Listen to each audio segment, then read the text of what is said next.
Pourquoi on met la scène au nord et pas au sud? Parce que tout simplement, derrière le virage nord, on a la ville de Saint-Denis. Derrière le virage sud, on a les autoroutes. On a trouvé ça plus intelligent d'envoyer le son des concerts vers les autoroutes plutôt que vers la ville de Saint-Denis pour éviter de déranger les riverains. On a également d'autres configurations possibles au niveau de la scène, puisqu'on peut mettre une scène à 360 degrés, c'est-à-dire au milieu de la pelouse, comme l'ont fait par exemple les U2, comme l'ont fait Yannick Noah par exemple, Mylène Farmer et Céline Dion également ici.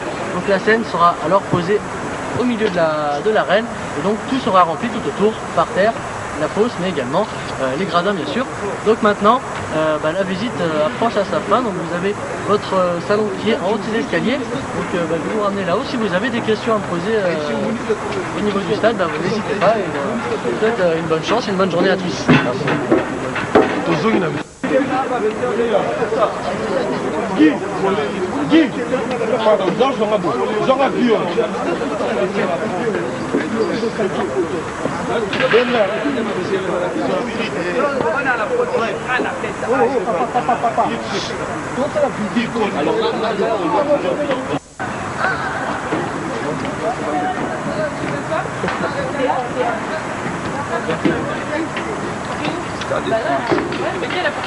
Ville artiste à la grande Stade de France. On a 2000 euros au Stade de France. La première amour.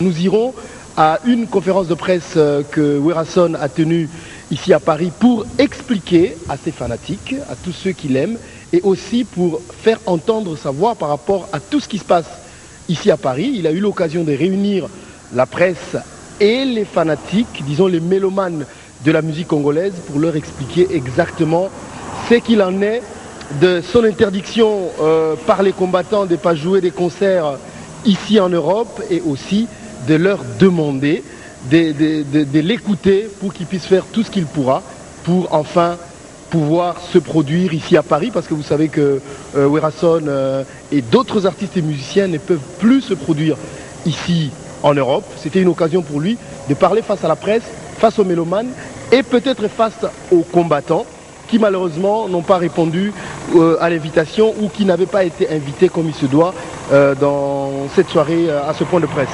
Donc nous allons essayer de voir ce qu'a été ce point de presse pour Naba Oyo. Comprendre ma sola on tenait les okende. C'est que Werason na groupe na mobimba wenge musique à maison mère. Tenait qui point de presse pour nous expliquer Congolais makamunyo sonenge za roleka par rapport ndenge boyi artistes et musiciens bakoki ko se produire awa na pototé. Parmi makambu oyo baza ko reprocher bango eza notamment que bazo mona que artistes et musiciens na biso bazo ko s'occuper na politique té, c'est-à-dire baza ko dénoncer makambu sous te ba mona que non na mboka na biso to tambola té ba musiciens baza ko dénoncer en té makambu ezo le kaneti ya viol na est ya Congo et tout ça bazo mona que artistes na biso baza engagé té pour na ko dénoncer ba biloko wana yango esali que ba musiciens na biso nyonso awa na poto eza na Londres, eza na Bruxelles, eza na Paris. Ça en sorte que babeta va concerter. Alors parmi les victimes, il y a Makambouana, ils ont notamment un concert à Papa et Malawi Ration qui annulé. Fali Poupa malgré combattant Basala qui a bêté quand même dans salle Moro, il y a moins de 60 personnes là Kati et puis Werason il fallait qu'il y a bêté les choses à Bruxelles, la bêté quitté. Yango Werason a l'ungay beaucoup de ça journaliste au bazala a na poto na ba mélomane au balinga musique pour nous expliquer bango ndenge nini ya zomo na ba faire wana. Et puis à expliquer bango par rapport il y a malentendu peut-être oyo ko kozala entre yé na bango. Alors tokenda ki wana bonana na point de presse oyo ndenge nini Werason asololaki na batu pour nous expliquer bango vision na ndenga zomone na makambo. Et puis par rapport il y a makambo ba menace wana no ndenge leki ba ligne nini ya sika Werason azui pour ka sala Nicolas Roya pour la musique là. Et donc nous irons suivre ce point de presse de Werason. Je sais que vous êtes très très nombreux à suivre cette émission. Un grand merci à vous tous de l'attention que vous allez accorder à cette émission. Merci à Gaspard Love, donc, qui est le directeur de programme bien sûr de TVS1, et tous les téléspectateurs de TVS1 qui suivaient cette émission. Donc restez branchés. Et après, Werason a rencontré, après cette émission, Werason a rencontré, après le point de presse, Werason a rencontré les combattants. Ils ont parlé. En tout cas, nous n'avons pas eu l'occasion de filmer cet événement. Peut-être dans les jours qui viennent, nous vous dirons exactement qu'en était-il de cette rencontre entre Werason et les combattants. Mais ce que nous allons vous montrer aujourd'hui sera juste les réponses de Werason aux reproches des combattants et de ceux qui vivent ici en Europe.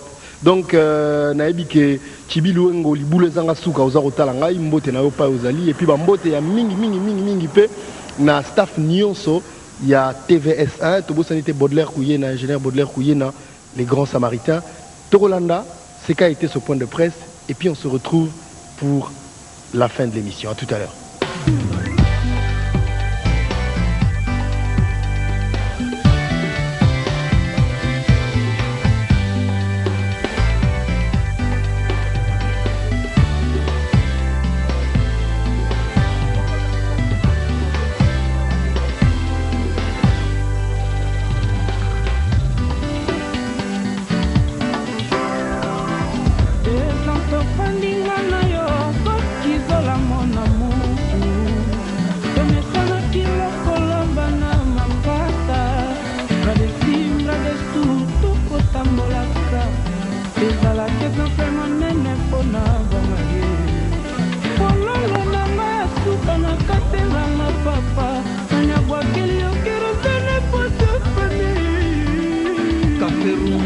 Bon chanteur, deuxième épisode. Sonia Coiffure Mangala de Monga. Bolingo yanga na yo, biso batoto mesana kalo kolabana mapasa. Tuko change Chanel, kikinga na nani. Nakoma kase kolela katango nyeza supase. Bébé qui gombo. Oh mama, oh chérie, pas comme ma vie n'a pas de sens. Aïe aïe aïe, motema mtoto mobimbanga na pete paina yo. Pour le pire et le meilleur, soki tozwi tole, ata tolali nzala kokizola. Accident ya bolingo mon amour. Photo Joël Bentengo. Nakomi kolela yo nasali buni mama ye. Nabeli bokono malade yebani te, eza nde basusi na yo. Nanu mosese natubeli yo peka tere ndemelanga. Lokola bakesokala batubela nzambi. Oyo ndimanga papa, oyo ndimanga alema teti. Prof mon papa, Pierre Binda, Germaine Bidi Nadjarkada. Et nous vous prions de bien vouloir nous pardonner pour le retard.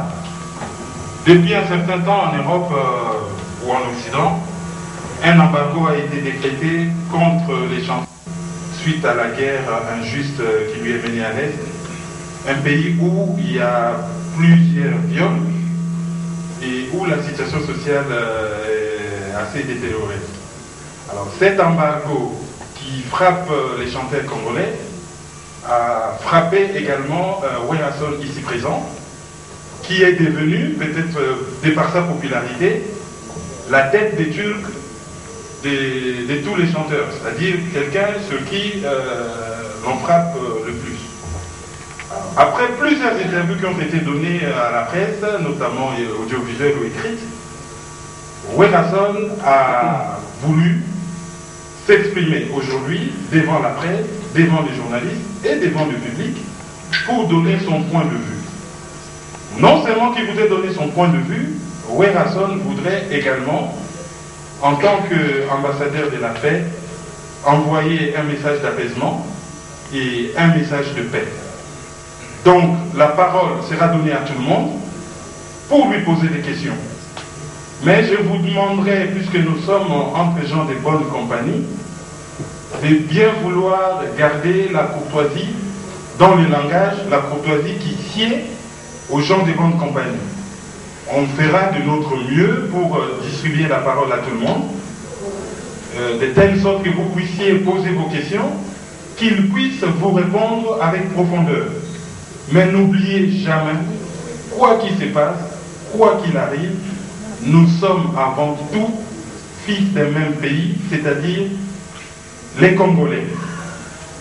J'aimerais également vous dire que dans un premier temps, la priorité sera donnée beaucoup plus aux journalistes Avant de donner la parole à tout le monde... mon ami, collègue, je pense que tu as un mot à dire. Voilà. Voilà, juste faire une précision. Pour certaines questions, Werason peut répondre directement, tout comme un des membres de son staff. D'abord, on a remercié la conférence. Vraiment, ça m'a fait plaisir. Parce que dans ma cambo, tout côté l'amour, il a passé. Ça est par tous les moyens, mais il s'est mis. Il y a eu qui est résolu. Tant que ce tout le monde dans une heure, il y a un problème de gravité. Mais il y a eu qui est invité qui fait tous les parce que dans ma cambo, il y a un premier conseil de la tête qui fait de béton, on n'a pas de problème. Vous savez, il y a un conseil, il y a un conseil. Et puis bon, mon colon Nabiso est né donc il faut que tu aies Azar Nabiso. On a représenté tout à la troisième génération, non, quatrième, troisième, ils n'ont pas parlé. Tous les temps super il y a un problème. Comme tout le monde dit, c'est mais pour nous côté combattant, en tout cas, Nathan a vendu moi 3 semaines en solo, il n'a pas combattant et bébé. Pour t'en avoir un hôtel,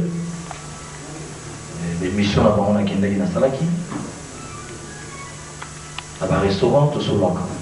On a vu qu'entre les missions, il y a un combattant.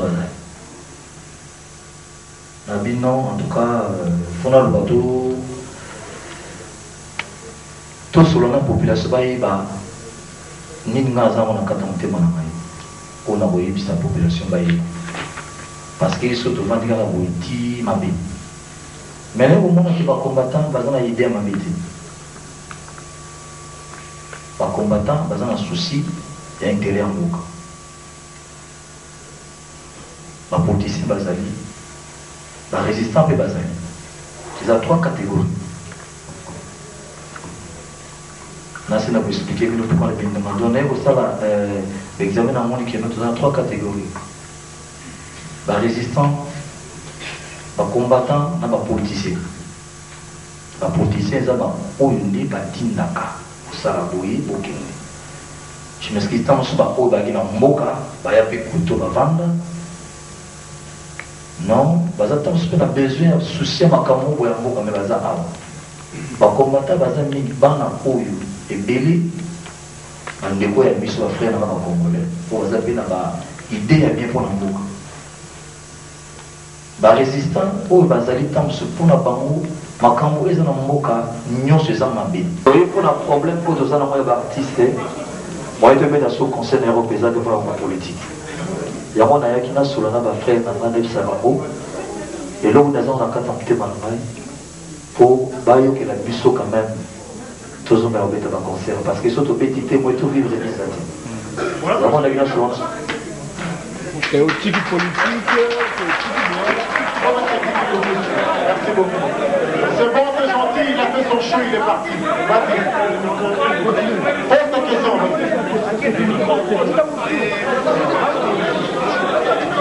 Qui est Werason, alors qu'il est moi en tant que combattant.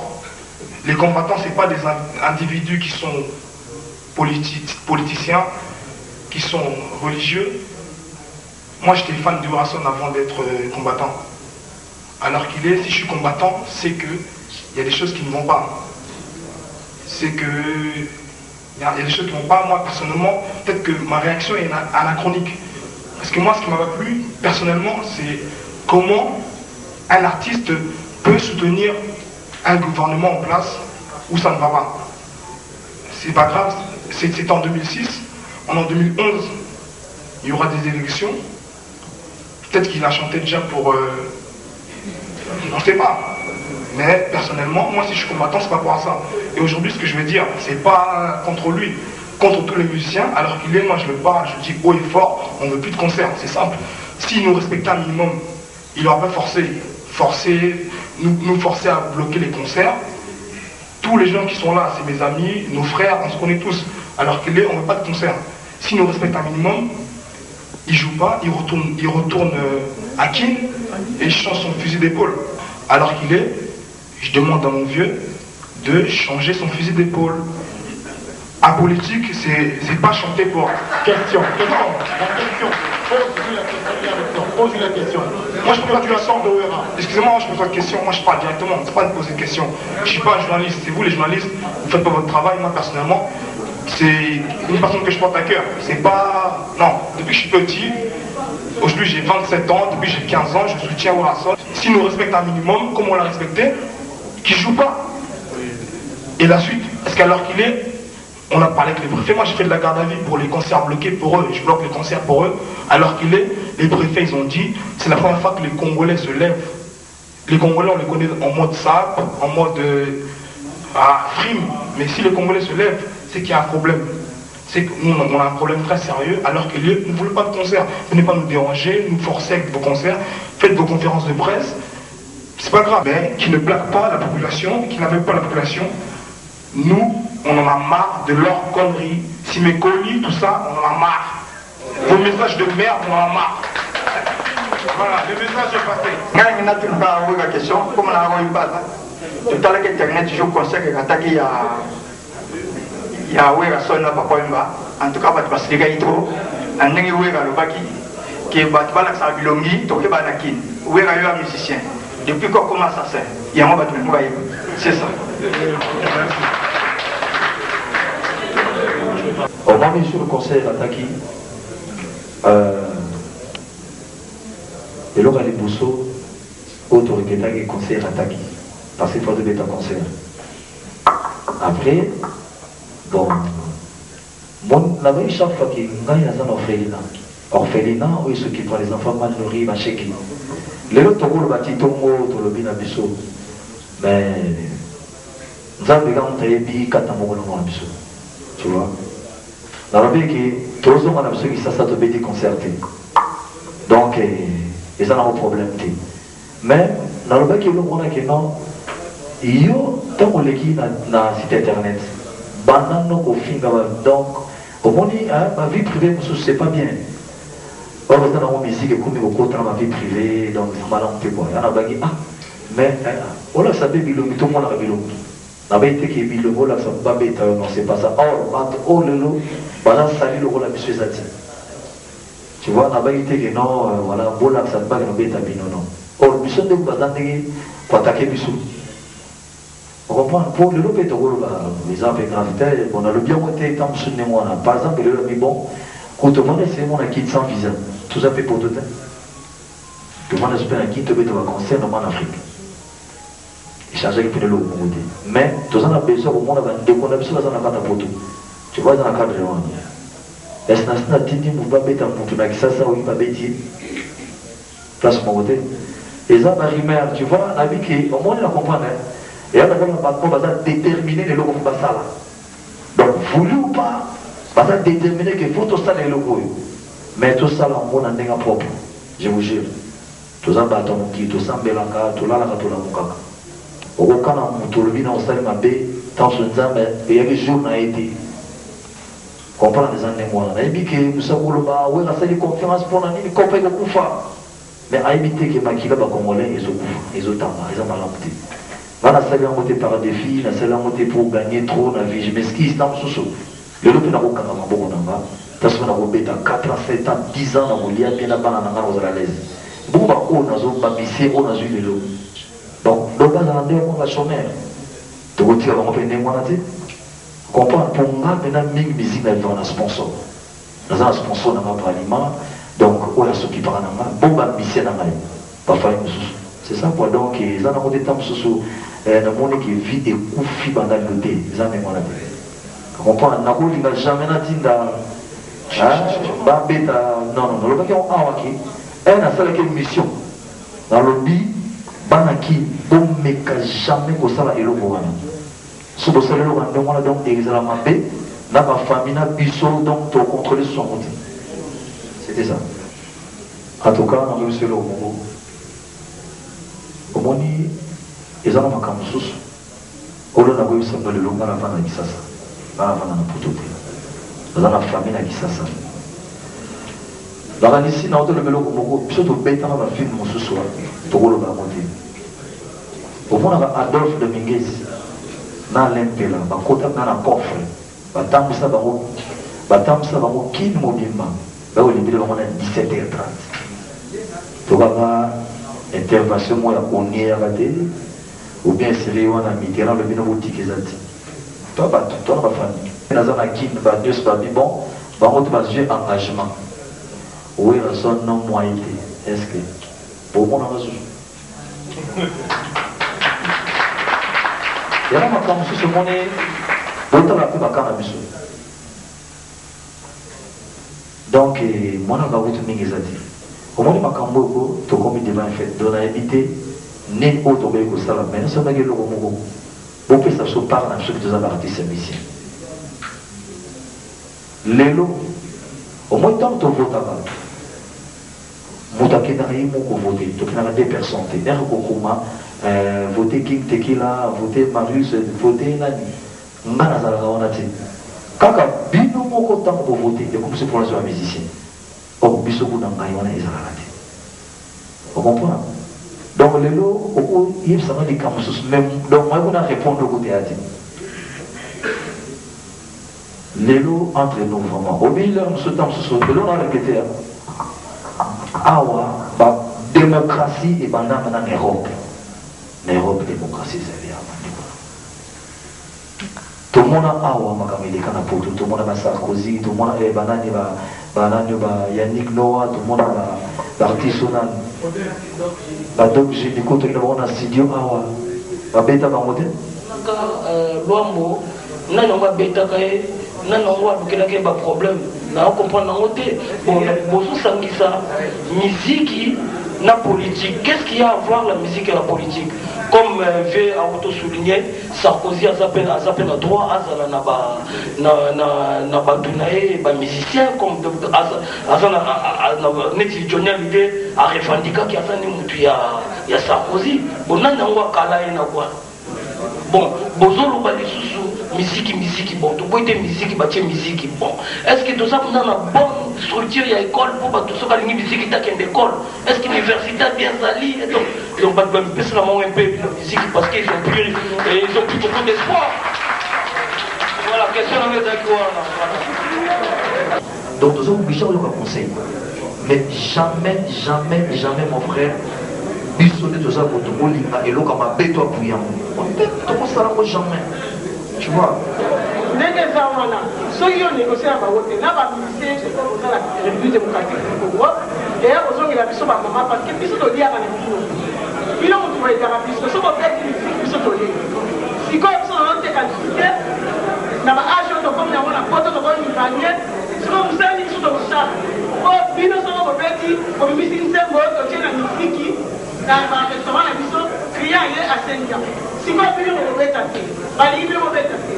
Si vous avez un mauvais tâté, vous avez un mauvais tâté. Vous avez négocié dans la musique, vous avez un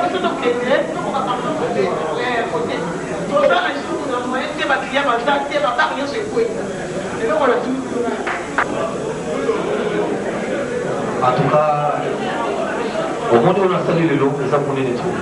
Les a costauds. La Bible que Ming va s'épeler dans le monde. Pour inviter tout le monde. Pas la Congo, nous sommes avec 5 ans. Pas la Congo. Né grandi au Congo, dans un Congolais. Dans la Bex, on a des bois, on a dialogue pour te la solution. Parce que les appels n'ont pas tout le monde. Les appels n'ont pas quand on se va dire à sur la trouve. Parce qu'on a bien habité. Ton coup à tout sur la montre et tout sur la ligne. La Bible qui est solution et comment on a tu n'auras pas solution. La Bible qui était le Congo. On a vu ça nous. Là on a vu c'est mieux tout ça dans mon bout avant la zone qui. Tout ça il y a mot. Ma maman comprend. Ma belle est envoyée entre nous. Si on a l'idée là-bas dans le Congo, tu es dans la Bambazi.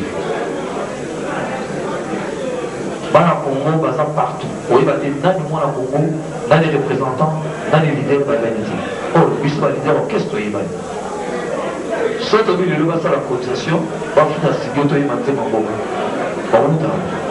Non, on a la cotisation. Vous comprenez? Donc, nous sommes obligés de faire ça dans mon entrée. Majaki. Maman, biso so to le lo awa. To y pour la ko maman. Et là, les mousseaux, tu as qui, to c'est maman. Olim ici, échange de parole, les gars de Internet, ma paix, on est sur la liberté. Il y a mis balai, tu as qui pour vendre dans la c'est-à-dire les combattants, les résistants. Tout le monde qui est déjà sur les Congolais. Souci dans le monde, ils ont souffrir, ils ont violé les Mboka, ils ont lié bien, donc les soucis dans le monde. Alors, Martina Solo, il y a des combattants ébélés en France. Il y a des combattants il fallait le l'honneur sur la banque. Mais on comprend les soucis dans la banque. On va faire côté de la biseau, on va relancer un message à la mission. Tout le monde a fait pour ça, la banque pour la banque. Quand tu dis que ma baisse à côté, tu le mets en peu la banque pour dire que ma vie n'a pas de camarade. Dans 5 ans, on va aider. Il y a un moyen de chef de l'État. On a Bolibisa. Économique. Alors, voici comment tu aimerais,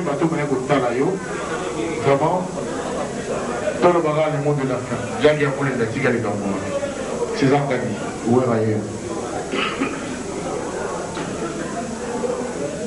D'abord, merci beaucoup par les ennemis sur la Nalia.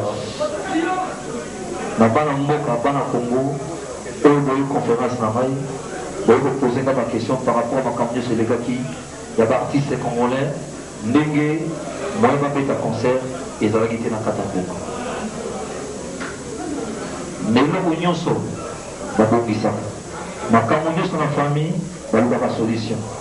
Si la famille attend et Bendani et Katanamati, tous en famille, nous avons tout le monde au Azali dans Kati Awa. Toyebani, na bilongi na makombo toyebi ke baparent mingi bazali awa bana na bango mpe bazali oyo lelo batutu baza na kati ya makambo oyo bana kongo baza binemi na biso te baza bacongolais barésistant baza binemi na biso te ngana koteneka mingi na bapoliticien oyo bazali derrière bana kongo na barésistant ke tosokola maboko totika makambo oyo il y a affrontement entre nous les Congolais. À partir de l'élo, vraiment nous s'excuser, mingi na absence ya papa Wemba pour avoir invité. Na moni azate na moni via Dieu Salim Baye, via El Baye, et puis na presse nyoso yawa, na moni bana Allemagne Baye, na moni bana Belgique Baye, bana Suisse Baye, bana Hollande Baye, bana Lille Baye, batu ebele Canada Baye awa. Vraiment, je remercie Bino Mingi, Nandegi Boye, Lelo, Awa pour répondre à l'invitation de Naï. Message Nana Izali. Bisso d'artiste. Tous en ont un souci, il y a un décon à Bisso, au Bazo Léo. Kolina na Bango, ils habitent tout matin, ils habitent tout matin. Kolina na Bango, Mingi. Na baka po omoni tele awa la sakatu baka ya viol baka ya tele oyo esalami na kati ya mboka mais awa ntango mosusu bamessage ya bien eyaka te et puis vie sociale parce que bango balobi bakoma chaque fois kotinda bambongo na kisasa kotinda bambongo bawesa ninyo balemba kotinda siko bango mpe baza kotungisa bango mingi awa donc bango basala misala donc nde basalaka kisasa bazomona ndiri changement eza makasi te na nyonso oyo eleki toza bandeko ngai na nonse concert na ngai ya le 26 oyo elingai kobeta ngai nandile concert wana nandile concert wana eza lisusu te mpo nazwa mbongo mpona makila ya bana kobeta nazosoma na pasi nakosisa album na ngai nazongi na konte tourne na ngai mais tokosala biso nyonso baartiste tokosala mandembo oyo mpona kosauve image ya peuple congolais na makambo nyonso oyo ya mabe ezoleka surtout nde baza koatake bacongolais na viole na makambo nyonso mabe tokosala yango pour nous faire plaisir. Et puis, dans aussi dans l'artiste congolais, mais tout ce qui est ma comme ça politique, pour que j'ai dans mon cœur. pour doser au sein de la communauté. Parce que surtout dans le Congolais, même dans la vie, encore une fois, merci. Nata ambassadeur de la paix, merci beaucoup. Bozo Manakimia, moi, comme les amis, on a besoin de photo. Mais la Kosenga, là-bas, on va dans Internet, s'il vous plaît. Là où nous sommes checker ma dépôt, on a conscient. Il y a viol, il y a ma camarade qui est en Haïti, au sein du montage. Au routier, voter, au éviter dans le bac. Tout le monde a besoin de conscient, oui bien. Mais la Kosenga, paix et dans le Congolais. Maman, pardon, au béni d'abord à ma touille. Oui, ça va, ok. Déconnant de Congolais, Congolais, va vous échapper au taxi là. Encore une fois, merci beaucoup. Voilà, Kerwin, bonjour. Bonjour Mario. Voilà, tu as été le modérateur de ce point de presse de Werason, ce qui n'a pas été facile pour toi. Quelle impression tu as après tout ce qui s'est passé ici en tant que journaliste?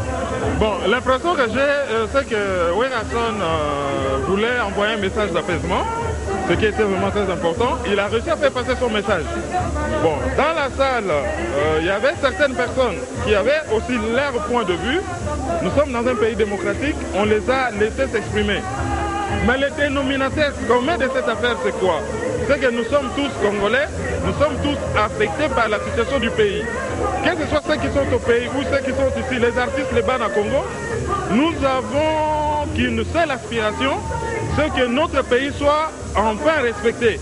Je pense que cette conférence de presse est un début de dialogue et puisse cette conférence inspirer les politiciens pour qu'on aille vers l'avant. Je pense qu'il a atteint ses objectifs.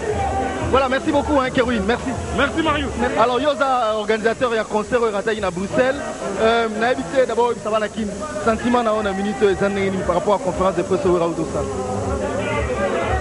Bref, naïbité, on va dire, mais sentiment, souci à égard où il a passé message, à la population publique, et comprendre, na kao ya ali.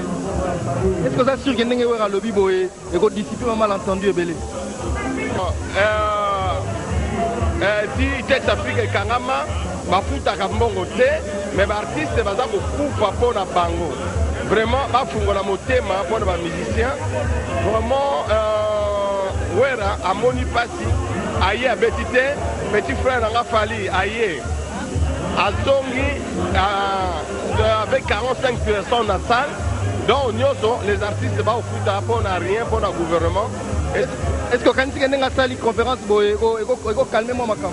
Il faut calmer parce que Nenge a lobby, le concerné, a lobby par Sengi Bolim ici.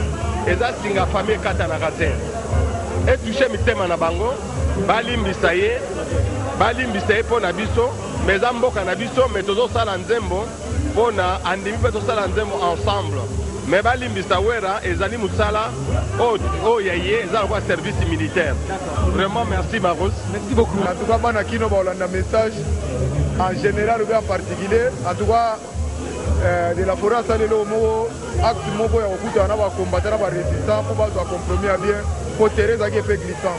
Et ça lui fait plaisir va propos na tenir ndenge ba lobby na ina ndenge pas répondre bango et ça lui fait bien aussi na ka wera soni ye moko te waseka asala yango pe ko sala sou bien tous les missions na ko tanga ba kombo ba ye ba ko sala ngo esala pe bien comme mais ama azongi bena en communion na peuple na ina ngazalaki pour image bene be bagi. Est-ce que ça sûr que ndenge sali bo ko bongisa ba faire te et bongisi bena ba faire parce que image be bagi mais pour le moment et bongi na minute akobeta ndenge alingi azatalaka toza biso ba champion de France ye toza la masolo. Alors mete chura la bala kini obi kande balela yo otika bango kala moi le mo isala bango bien bana nchangu bana obalingaka chura mboma bana Dragon Force Melvin Miracle famille nyonso na Kingasani mbote ya mingi ça se mete chura mboma champion de France biso monika bien parce que be tala ya ata muta mas ata muta alingaka batu na ye aomeka koluka mwa réconciliation ya ye na peuple donc ya bamisien nyonso ya biso ya Congo na peuple eza likambo mabe te en tout cas tosepeli vraiment na initiative abe na biso sikoyo ozomona makambo sikoyo ekende bien te makambo ekende bien parce que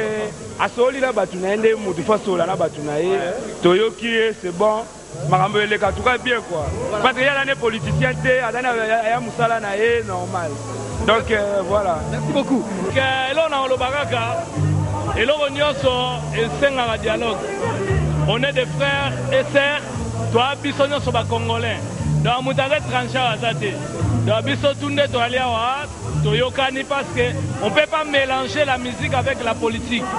La politique, laissez les politiciens faire leur politique à eux. Laissez aussi les musiciens, basta la maramna et la musique. Il y a une conférence de presse, tout ça n'a pas pardon, pourquoi pas, sous incompréhension, et là quelque part, tout ça, tout se comprendre. Le peuple congolais, parce que entre Bisso et Bisso jamais reçoit un béton Luka, non.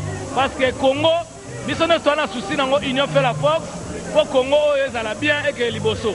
En tout cas, on a salué tout le Congo, en tout cas, la saluer tout le monde, Banapoto, tout le monde. Merci Sankara de Kunta. Pour une fois, j'ai vu que Ower était mélancolique. Ouais. En fait, c'est la stratégie qui lui manquait, qu'il devait utiliser dès le premier jour qu'il était en Europe. Il a joué au têtu avant, mais carrément, il a reconnu qu'aujourd'hui, il était mélancolique. Hein. Ouais. Il avait l'air vraiment triste, j'ai aimé, parce qu'il devait d'abord se rabaisser, comme ça, et tout allait marcher. Et aujourd'hui, malgré qu'il est trop tard, mais bon, parce que le concert ne se jouera plus, ça c'est sûr. Mais bon, il a quand même fait ce qu'il devait faire. Est-ce que tu penses que ce que Werason a fait est de nature à dissiper les malentendus? Est-ce que on peut dire que maintenant ça va aller? Pour moi, c'est juste un petit vaccin, quoi. Ouais. Ça va essayer de calmer. Ouais, le chemin reste encore à faire. Un long chemin, mais je pense que Werason doit changer un peu des gens qui l'entourent. Comment dirais-je, il le pousse à dire n'importe quoi, parce que non, sincèrement aujourd'hui, il était sincère, hein. Il était sincère à se dire tout ce qu'il disait, mais il doit retenir seulement une leçon. Quand on veut noyer son chien, on l'accuse de rage. Voilà. Merci beaucoup Eti Kimbukusu pour cette intervention. Bon, moi c'est un problème que franchement c'est une très bonne question, parce que moi aussi ça me gêne. Parce que déjà, au niveau de la politique, je pense que les jeunes de Paris ou même les combattants, s'ils devaient se mettre debout, c'était pas en attendant un concert de Werason. C'était déjà le passeport congolais est à 300 € aujourd'hui. Et personne ne se levait pour crier ça. Ngaza Claude Moussa événement, émission dans les événements. Ouais. Donc, en tout cas. Claude Moussa événement, n'a qu'à événement. Donc, ça nous a fait plaisir. Mais moi, je trouve que ça, c'est un problème vraiment. Et ça, sonnette mot d'alarme. Sonnette d'alarme qui donne à nous, Congolais, de réfléchir par rapport à ça. Donc, ils ont affaire aux concernés, bas musiciens, des artistes congolais. Artistes nés au Congo, Bafanda. Peut-être Bolingo na Bango, et qui peut soulever quelque chose. Parce que quand il n'y a pas l'unité, ceux qui n'ont pas d'artistes, c'est divisé. Bako Tinda Pelelo, Bako combattant, Oyo, Baza contre Makamuna Bango, va profiter de Nakatiwana. Mais Ngai Lelo, ce que Werason a fait, en tout cas, c'est un acte de courage. Mais, na lingi que à travers Werason, ayeba que problème Oyo, et ça individualité. Ce problème n'est pas un problème individuel. Tu comprends? Et ça problème Oyo, ils ont concerné Batu Nyonso. Je me rappelle encore Kofi Olomide avait un concert dans la salle théâtre Maribel. Le combattant Bayaki, revendication na bango, et ça qui autre. Pourquoi? Barepochaki, Vierambo, qui a Kenei Kobeta na Rwanda. Donc au monde qui a revendication sont kende. Mais moi ce qui me fait peur aujourd'hui c'est que pour l'instant, Dieu merci, tout comme nous on a agression physique, musiciens mon côté bétier, bazo empêché, mais bazo bétaté. Donc l'air de Rokoma qui va commis quoi agresser bateau. Tout comme en guerre il y a Congolais, na Congolais. Et après ça, ça va aller plus loin. Na Londres aujourd'hui, personne ne te dit que disque était comme à Londres. On pirate des disques ouvertement. Balobi qui va ligner musique qui était pirater disques ouvertement. Alors ce qui est continué Ndengwana et commis à la France, plaque tournante, il y a musique africaine, c'est ici. Ce qui est commis à franchement, n'a désolé. Nambo Canabiso, tout se caché, tout ça n'a il y a Kouette, disque était camaraté na Congo. On fait bon bien des promotions à Kinshasa, mais le disque ne se vend pas. Pourquoi? Parce que les gens n'ont pas l'argent pour acheter le disque. Merci Claude Moussa événement. Merci beaucoup la salon d'honneur. Bonjour. Bonjour. Voilà, merci beaucoup parce que les des grâces nao lelo Tokutani Awa. Donc je rappelle que c'est monsieur et l'organisateur de cet événement de cette ligue européenne sa occasion à Werason à solo na combattant, à solo na journaliste, à solo na fanatique naï. D'abord initiative Outaïwa. L'initiative est Outagi, juste là, tout le monde qui m'a envoyé l'équipe. Tout le monde qui m'a envoyé un problème dans le peuple congolais, dans la musicien. Tant que nous avons les fans et puis amis propres de la forêt, tout cela qui, vous avez une prise. Est-ce que vous avez une idée que nous avons Congolais, nous tous sommes des Congolais. Malgré tout, comme nationalité française, mais d'origine, nous sommes pas Congolais. La FCI presse, vous avez en tout cas, sur les canisiers, en tout cas, marquez-moi plus dans les locaux. Pourquoi ça le salon Wilson dans la mois contrat pour la banque pour la loi en trop pour l'événement là. Là go sur madame Daniel, mais c'est que non on a passé dans la salle pour de solo là. Malheureusement moi par contre moi ça m'a qui a l'invitation on a passé un bon pas qui là. Quelque part monsieur va commenter avec l'invitation té. Nek na terre sur la débat pour ce moi salami parce que j'ai eu le temps à discuter na bango. Pour na non ça la main courante idée de base des alaïni. Idée de base ngai ezali que les combattants avec Weranson. Bango nyoso tous les Congolais ba tout na Weranson na Papa Wemba. Qu'est-ce qu'il veut devant Wera et Papa Wemba? Donc ba zo ko envier na ba musicien. S'il vous plaît mon frère. Ba zali ko envier na ba musicien. C'est ça bit na monsieur qui a quoi. Le matin na sisi contrat na salon Wilson na ke na commissariat na ça qui met courant. Comme quoi que ceux qui dégradation ba problème, ils na charge na ngai. Tant que baye na ki bazali ba so des ordres na yé na l'accès bon contrat. Merci bon contrat, na l'accès bon contrat et puis na l'accès bon main courante. Comme quoi que la police est à le courant, il y a des ordres. Donc des ordres, des été gagnants sur un abinotek ou un combattant. Moi je suis congolais comme vous. Mais subitement dans mon bango bakei, qu'est-ce qui se passe? On a bango sérieux. Merci bango o ezali le kambuya Congo. O ezali kambuya biso nyos pardon, o ezali kambuya ba combattant. Ezali kambuya ba congolais. Biso o tozo combattre te. Donc on a posé bien ba congolais, ils se sont petit molingi. Biso ce que tozo va net. Na va net. Na ngana ko idée ba musicien, na idée ba combattant. Pour le peuple congolais nous sommes en Europe awawa, aye ba ko répondre na likampo. Tant on a expliqué bango bongo. Ba bien, ils ont pas comme musique tenga bino ezali kamuke, biso ba peuple congolais ba naître. To lingi to yo ka bino ba combattant na ba musicien, bolingi ni na biso ba congolais. Pourquoi prouver biso sentiment la biso? Alors dans ce cas on peut dire que l'objectif n'a pas atteint parce que ba côté ina saleté mais wera lobby quand même. Ouais non ba côté déjà dans ce genre ba question posée. Ba tinaki mo ba tuna bango. Les responsables j'ai eu rendez-vous avec eux. Ba pesinga yi ba numéro na bango. Dans un rendez-vous na bango. Demain, moi et Wera, je dois chercher un restaurant qu'on va parler avec le responsable. En tout cas, Salon d'honneur, nous te remercions pour l'initiative Oyo. Donc, est-ce qu'on peut dire que Wera Sali, c'est un début de quelque chose quand même? Déjà, c'est un début parce que non, on peut s'éviter. Parce que le président Ngazabou est né de Solo Lilo. Au Kende Oyo a ça pour tenir le concert ensemble. Au Kende Oyo a ça. À Roya, voyage privé, on a organisé que Wera n'a pas combattu. En tout cas, merci beaucoup. On a été saint Louamo, le Banakin Baotala. Là, ça va Banakin qui n'a pas on a toujours pour la maison, mais il y a Bana Bangamoyo, Banaki Senso, et la commune Nanga, mais c'est toujours que ma belle, petit a toujours ma belle. Goff Zola, la zone abîmée. Bon, merci beaucoup. Merci pour Marius, c'est un autre Lobaga parce que, avant tout, même quelqu'un n'a pas fait les études. Même où toi, tu as été, mais la sagesse vient de Dieu. S'il y avait quand même l'éducation, même à toi, vas-y, chance et autant en classe, mais l'éducation est dans la sagesse. Il y a une mission et on a valeur parce que, Marius, mais ne regardez pas l'extérieur. L'intérieur, tu es quelqu'un de bon cœur, parmi les meilleurs journalistes qui sont au Congo. Il y a beaucoup de respect. L'entourage à Wera, l'entourage à Congolais, l'entourage à journalistes Nabiso. Tout d'abord, on peut saluer Petit Magalis ici. Azo Basalam, Vienne la danse, la passer en l'air, la profiter d'ango. Parce que vous avez la classe. Vous avez la classe dans quel sens tu ne partages pas les gens. Dans le monde, nous avons Marius, ce qui est extérieur. Mais intérieur, Marius, c'est bien autre. Vous avez la honnêteté. Il y a un monde qui a la plafond. Merci beaucoup. Alors, le Lobby pour la conférence de presse. On était là pour les conférences de presse.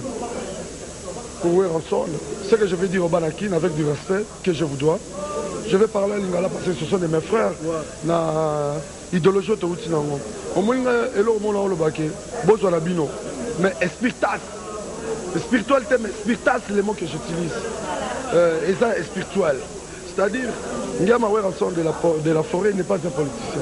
Mais dans la logique, tout le monde a un président Baleka Baleka. On a vraiment, avec du respect que je vous dois, Banakin, tous les élections, tu dois voter. Le président le roi Sarkozy. Moi, je répète ça. La chose, elle fait clair et net. Clair et net, c'est-à-dire quoi? Président, on a Otozana Lelo. Le moment rapide parce que tu as un temps militaire. Voilà. Président Otozana Lelo.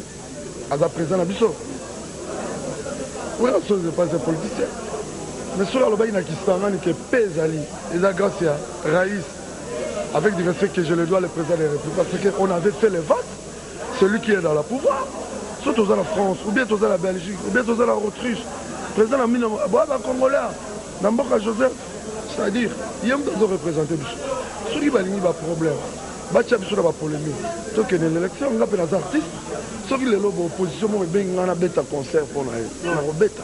Merci beaucoup Lades, merci. C'est que je veux te dire avec du respect banakine botelemela bino biso baartiste sino te mboka na biso baivoirien nasali concurrence na bango te na sénégalais bakozwa baavantage na Europe ke musique congolais tokoma boma culture elo le net sera na banakine avec yo Marius ndenge ozozonga kine bosala effort bosala réunion conférence de presse bomekana koteya biso bato wana poto. En tout cas, impression nanga, il fallait que le phénomène Ngama Makana Weranson fasse ça. En tout cas, cette intervention parce que le climat devenait un peu trop pas bien, quoi. Donc, il a vu le public. Il y a eu aussi quelques membres de combattants qui étaient là, mais c'était pas dans le sens qui sont venus au nom de leurs associations, mais c'était juste parce qu'ils ont aussi leurs informateurs. Hein, donc tout ce qui s'est dit ici,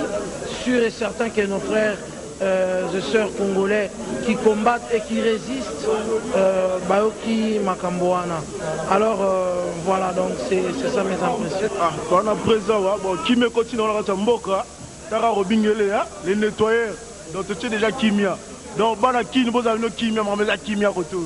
Nous avons dit que nous avons kimia mais tout le monde peut si ba conseil à rapper bêta mité pour ça libérer pour bêta. Eh, ngala la gite. Ngala gite, minoto na yé, bomo ninga bana kinga yé, na peme na frère. Auto gagner à Marseille, mais na peme na frère. On n'est pas un politicien. Ba kosenga pe wera dabi ma victime. Donc, bato ça la politique, bato la musala la politique. Ici nous sommes dans un pays de droit. Nous surtout à la droit même minorité ont droit. Donc il ne faut pas priver les autres leurs droits. On est dans une démocratie. Ma liberté commence là où se limite ta liberté à toi, Marius. Merci beaucoup, Bertin Monsolo. Parce qu'il y a des politiciens qui sont derrière Bakambo. Hein. Mais là, je parlais d'expliquer tous les mélomanes, on va comprendre. Parce que les gars disaient, les gars disent, bien, voilà, c'est déjà bon. Hein. C'est fini, c'est calme. La seule Marambo est recréée, manque à gagner dans le groupe Nayo Moutou. Non. Tu as subi le problème, qui est stylé là, tu vas rentrer au pays. Après, tu as besoin de ce soir, c'est tout. Et l'album, il sort quand? L'album sort dans un mois, parce qu'il faut en sortir. Donc, vous avez un album. Un album, c'est pas de France. Alors, il y a ça qui est là pour calmer, parce que moi, attention, j'ai mon macasse par rapport à l'événement où ça descend qui noie tout le talent. Bon, on a Zozon. Merci beaucoup, Erasson.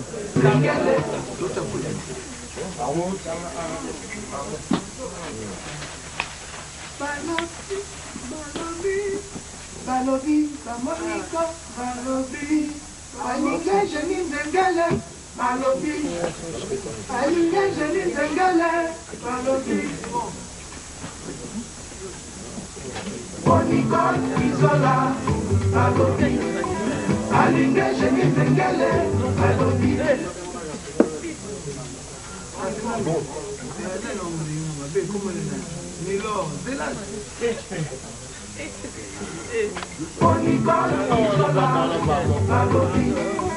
Alinga Jeline Zengale, Balobi.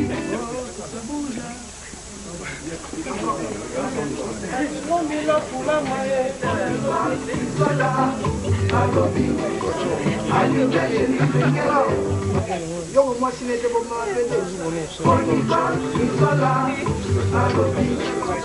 Alinga Jeline Zengale, Balobi. Alinga Jeline Zengale, Boniko, Isola, Balobi. Alinga Jeline Zengale, Balobi.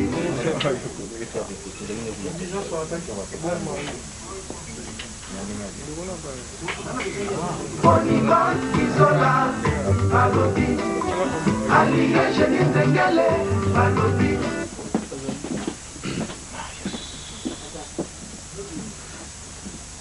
Boniko, Isola, Balobi. alinga jeni zengele balobi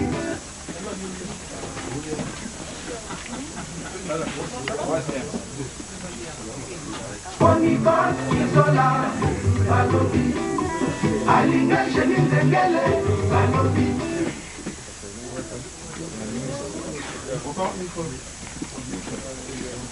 Ponibot isola balobi alinga jeni zengele balobi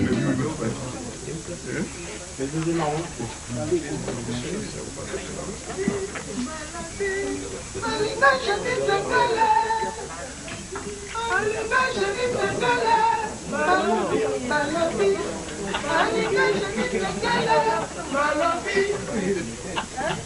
Ponibot isola balobi alinga jeni zengele balobi alinga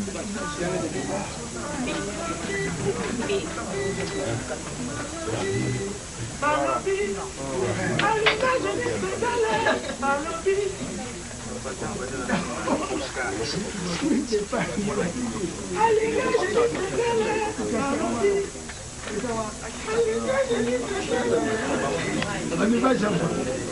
Ponibot isola balobi alinga jeni zengele balobi alinga jeni zengele Ponibot isola balobi alinga jeni zengele balobi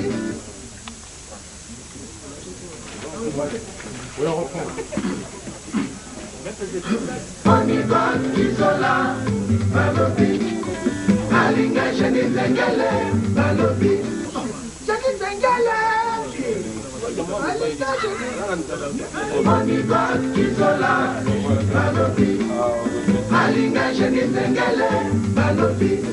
C'est dans la première piste. On reprend tous les c'est quoi les dates? C'est ça qui est en la première piste. Ponibot isola balobi alinga jeni zengele balobi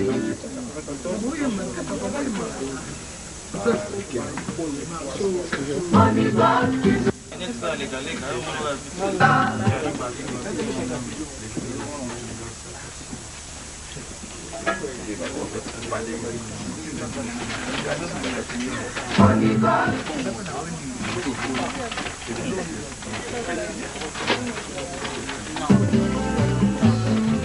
balobi Ponibot isola balobi alinga jeni zengele balobi bamoni alino mokie balobi amakisa baido federasha bolingo espesi ebatrofeo